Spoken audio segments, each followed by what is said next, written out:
Hey everyone, everything I'm about to show you has been tested by professional mechanics here in the shop, so relax. We're almost at the fix.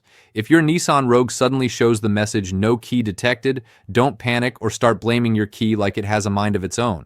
This warning is basically telling you, hey, I'm not hearing you properly. It's the smart start system failing to detect your key fob even if you're 100% sure it's with you. The first thing to check, and the most common culprit according to mechanics, is the key fob battery. Even if the doors unlock, the battery is often too weak for the system to recognize it when starting the car.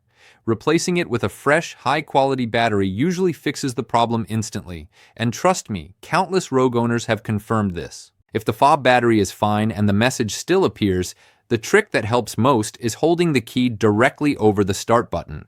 The car has an internal receiver that may not hear the fob well if the signal is weak, and placing it right on the button usually makes the system detect it and let you start. Some owners call this the Rogue's Jedi trick, but it's not just about placement. Other electronic devices can interfere with the signal. Phones, laptops, or even other keys nearby can confuse the system. Many people report that moving the fob to a spot free of interference allows the car to recognize it without problems. Now, if after changing batteries, testing different locations, and eliminating interference the message still shows up, the problem is probably with the car's receiver or even the vehicle's main battery.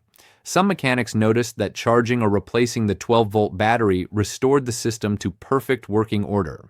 And in more complicated cases, mechanics say that when everything else fails, the solution ends up being a professional reprogramming or syncing of the fob with the car's module.